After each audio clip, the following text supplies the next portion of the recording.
চলে গেলেন বাঙালিত্ব ও সংস্কৃতির মৌন সাধক ছায়ানটের সভাপতি সঞ্জিদা খাতুন। বেলা ৩টা ১০ রাজধানীর একটি হাসপাতালের আইসিইউতে তিনি শেষ নিঃশ্বাস ত্যাগ করেন। সঙ্গীতজ্ঞ সঞ্জিদা খাতুনের মরদেহ বুধবার বেলা 12:30টায় শেষ শ্রদ্ধার জন্য ধানমন্ডির ছায়ানট ভবনে রাখা হবে। আরও জানাচ্ছেন পার্থ সঞ্জয়।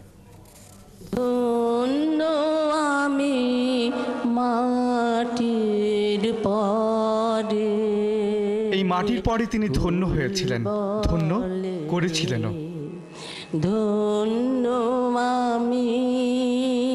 বাঙালি সংস্কৃতির আন্দোলনের ইতিহাসে তিনি সেই সাহসীদের অন্যতম, যাকে পাকিস্তান কিংবা পরবর্তীকালে কোনো শাসকই কখনো নোয়াতে পারেনি।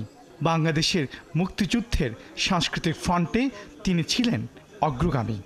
মুক্তিযুদ্ধের সময় এই মানুষটি আবার ঝাঁপ দিয়েছিলেন। দেশান্তরী হয়ে তিনি এই যে শিল্পী সংস্থা গঠন করেছিলেন এবং এই শিল্পী দল যেমন মুক্তিযোদ্ধাদের শিবিরে তেমনি শরণার্থী শিবিরে গান গেয়ে বেরিয়েছে এবং বলা যায় যে একটা বিশাল অনুপ্রেরণা হিসাবে কাজ করেছে।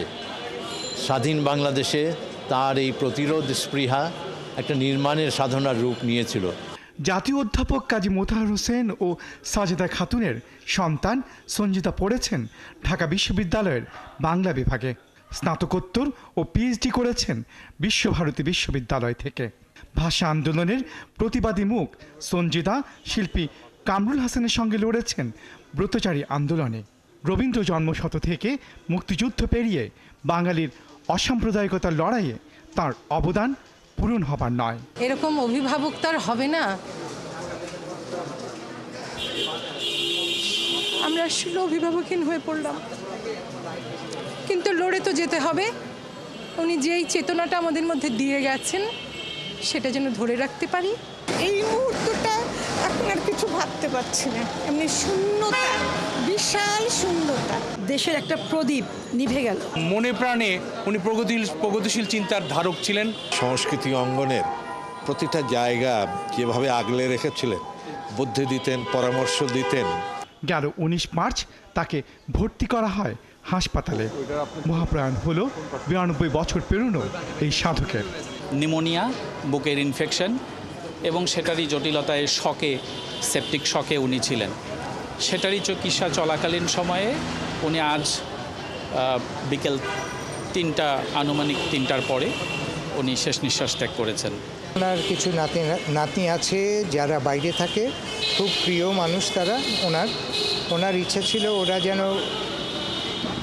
সঞ্জিদা খাতুনের মানে নানির বা দাদির গা ধুইয়ে দেয়। সেইটা সম্পূর্ণ করতে হলে ওদের দেশে আসতে হবে। আমরা আপাতত ছায়ানটের যেহেতু প্রতিষ্ঠাতা সদস্যদের অন্যতম উনি এবং জীবিত শেষ প্রতিষ্ঠাতা সদস্য,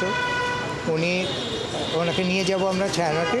21 পদক, বাংলা একাডেমি সাহিত্য পুরস্কার, দর্শকোত্তম সহ 2021 সালে ভারত সরকারের পদ্মশ্রী পুরস্কারে ভূষিত হন। বাঙালি সংস্কৃতির শ্রদ্ধা ও সমীহের সঙ্গে উচ্চারিত নাম সঞ্জিদা খাতুন।